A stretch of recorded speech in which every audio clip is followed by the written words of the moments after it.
10. Just the number 10. Yeah. If you're in a gym doing push-ups, 10 is barely a warm-up. Right. If you're counting pennies, you can't even buy a stick of gum with it. It sounds incredibly small. But in the context of the source material we are looking at today, hitting the number 10 is, well, it's effectively a great filter. It really is. It sounds deceptive, doesn't it? But when we look at the statistics of the creative economy, specifically podcasters, but this really applies to writers, YouTubers, anyone building something from scratch. Anyone starting out. Exactly. The number 10 represents a massive survival rate. There's actually a term for it in the industry. They call it pod fade. Pod fade. Yes. The statistics vary, but a huge percentage of shows never make it past episode 3. Wow. People get excited, they record an intro, maybe they interview a friend, and then the reality of the work sets in. So reaching double digits isn't just about quantity. It's proof of a system. That is a brutal statistic, but I mean, it makes sense. And the source material we have for this deep dive is fascinating because it's not a how-to manual written by a guru who made it big 10 years ago. Right. Those can be a bit detached from reality. Exactly. Yeah. It is a raw, real-time reflection from a creator who just crossed that finish line of episode 10. Which is often the most valuable kind of data. Exactly. Gurus tend to sanitize the struggle. They tell you the strategy after they've already won. But this source is different. It's an autopsy of the start. I like that phrasing. We're going to unpack the transition from having a fun idea to actually building a sustainable machine. And we've got a lot to cover. From the technical nightmares like RSS feeds and distribution pipelines. Which frankly sound boring until they are the only thing stopping you from launching. Right. To the hard financial logic of platform economics. Why this creator knowingly overpaid for a service just to get started. And finally, the psychology of rebranding. There is a specific price point we're going to discuss, $34.99, that really highlights the difference between being cheap and being strategic. It's a lesson in value, for sure. So if you have ever had an idea that you were too scared to start because you didn't have the perfect plan, or you're currently stuck in what I call analysis paralysis, this deep dive is for you. Let's get into the double digits. Go do it. The source material opens with this heavy emphasis on the milestone itself. The creator says 10 episodes ago this didn't exist, and they list out the void that was there before. No intro, no cover art, no distribution, no audience. It paints a stark picture of what I call the zero state. It's hard to remember the zero state once you're moving, but it is heavy. Oh, yeah. It's that moment where the project only exists in your own synaptic gaps. The creator mentions that all they had initially was a single thought.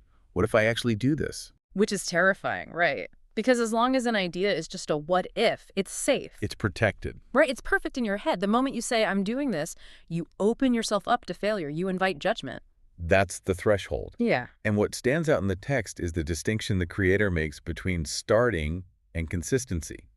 They note, and I'm quoting here, a lot of people talk about starting things. Very few people stay consistent. It's the gym membership effect. Yeah. Everyone goes in January. Who is there in March? Exactly.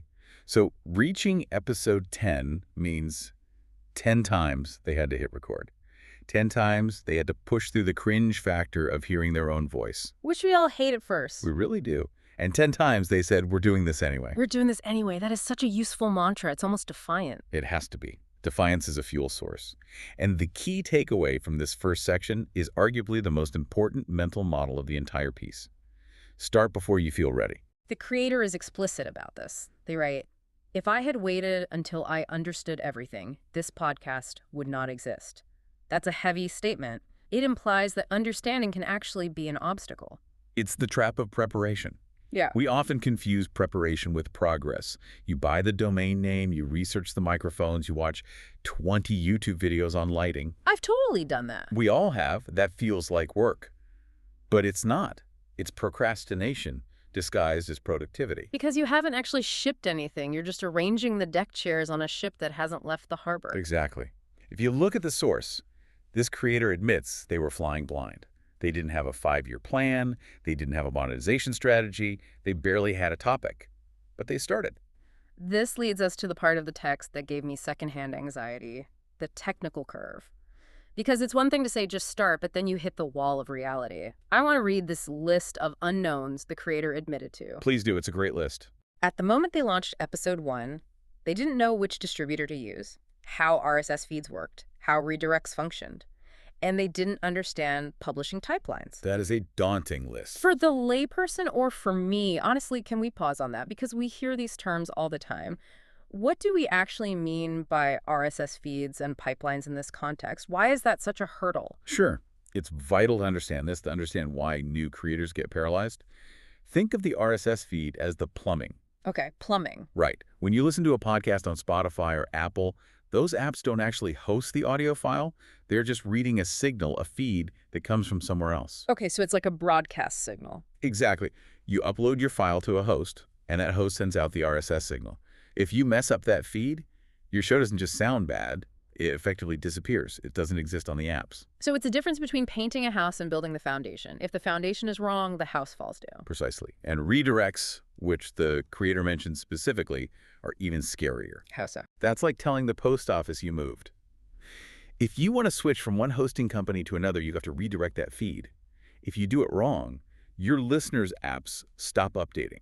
You lose your audience overnight. Oh, wow. That explains the anxiety. It's high stakes. And the creator admits they knew none of this. None of it. And yet, they launched. If I didn't know how the plumbing in my house worked, I probably wouldn't try to build a bathroom. Well, that brings us to the second major lesson the source highlights. Clarity comes from doing, not thinking. The text says, you don't get clarity from thinking, you get clarity from action. That is a crucial distinction. We think we can sit in a room and figure it out conceptually. But you can't. It's like swimming. You can read a textbook on fluid dynamics, but until you get in the water and feel the buoyancy, you don't know how to swim. This creator had to build the system to understand the system. So let's look at how they actually built it. Because their first technical choice, that platform they used, was really interesting. They went with a company called RedCircle. And their reasoning wasn't that it's the most powerful or it's the industry standard. Their reasoning was simply that it was easy. And at that specific moment, day zero simple is the most valuable feature a product can offer. They mentioned they looked at Spotify for Creators, which used to be Anchor, and they found it complicated and overwhelming. Which is funny because Spotify is supposed to be the user-friendly giant. It is, but for a total novice, even a slightly complex dashboard can induce paralysis. The creator looked at the RedCircle interface and said, I understand this. So they optimized for lowest friction. Yes. This is a vital insight for anyone listening who is stuck on tool selection. Whether it's choosing a workout app or writing software or a podcast host, you don't choose the best tool in absolute terms. You choose the tool that lowers the barrier enough for you to take the first step. The best option is the one that gets you to episode 1. Correct. If RedCircle was the set of training wheels that allowed them to start pedaling, then it served its purpose perfectly. Even if, and we'll get to this, it wasn't the right long-term solution. Right, because fast forward just 1 month. That's all it took. 1 month of doing the work. And the creator is in a completely different headspace. Growth changes your standards. That's the rule. The creator says, now I understand the flow. Now I understand how distribution works. They aren't a novice anymore. They've done the reps. And because they understand the mechanics of the plumbing we talked about, they suddenly realize they're paying for something they shouldn't be. This is where the story shifts from creative journey to business logic. The pivot. So they decide to ditch RedCircle and move to Spotify. And the source gives us a hard number. It wasn't a vibe check. It was math. It was $34.99 per month. That is for a new creator with zero revenue. That's a lot. It's significant. It's over $400 a year. And the text specifies why RedCircle was charging that. It was specifically for the feature of automatically distributing the podcast to YouTube. So to take the audio file and put it on YouTube with a static image, they were paying a subscription. Correct. Now, knowing what they know now, they looked at Spotify for Creators. And Spotify offers that exact same distribution feature, putting the show on YouTube for $0. Because I love free things. That's the exact quote in the text. It's rational. But I want to point out something subtle here. The creator frames this as leveling up strategically. So it's not just penny pinching. No. It's about asset allocation. Why pay a premium for a commodity feature? If 2 gas stations are next to each other and one charges $5 a gallon and the other is free, you aren't cheap for going to the free one. You're financially literate. But here is the catch, and I want to challenge this a bit. They did pay that $34.99 for the first month. Did they waste that money? That's the $1 million question. Or I guess the $35 question. I would argue no. Why not? Because that $35 was the simplicity tax. It was the tuition fee they paid to get started. If they had tried to figure out the free, complex route on day one, they might have quit. They paid $35 to buy themselves a simplified workflow until they were competent enough to handle the complex one. That is a really healthy way to look at wasted money in early projects. You're paying for momentum. Exactly. But once you have the momentum, you stop paying the tax. The creator realized that ownership of the RSS feed, understanding how to redirect it, gave them the power to leave. They weren't held hostage by the platform. Ownership is power. That's the lesson. Once you understand how the engine works, you can switch cars. And that brings us to the visual side of things.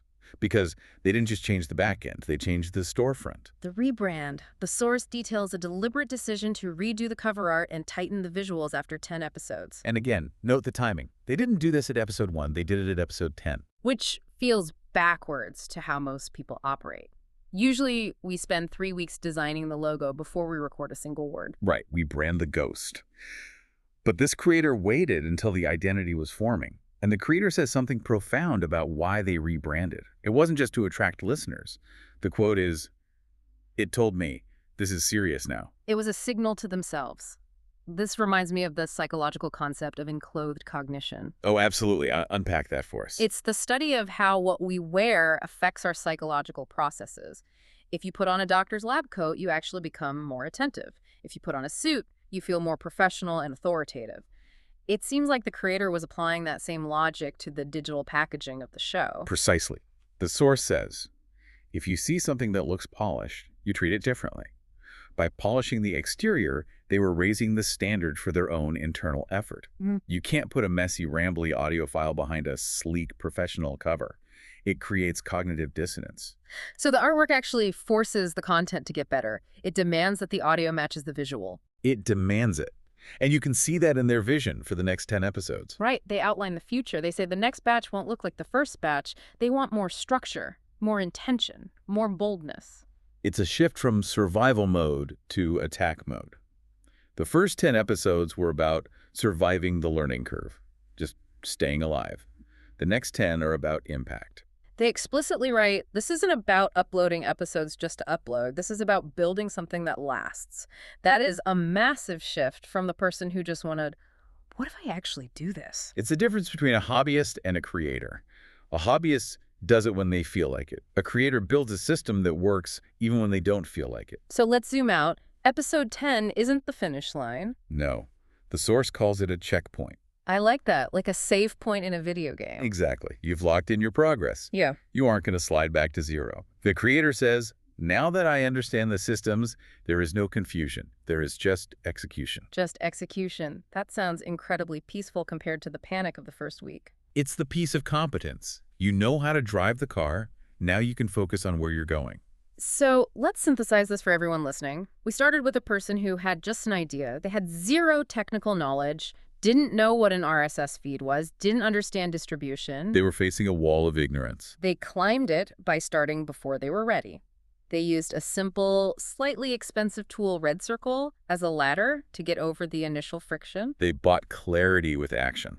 Then, once they had the competence, they optimized. They fired the expensive tool, moved to Spotify to use the free YouTube distribution, and used the savings to fuel their growth. They rebranded to signal to themselves that playtime was over. It's a masterclass in iteration. You don't launch perfect, you launch, then you perfect. The source ends with a note to the listeners acknowledging that the project is still forming, still growing. And I think that's the most encouraging part. Even at episode 10, you don't have to be finished. You never are. If you're doing it right, episode 100 should make episode 10 look like amateur hour. That's the goal. So here is the thought I want to leave you with today. We heard the creator say, if I had waited until I understood the publishing pipeline, I never would have started. That's the haunting reality.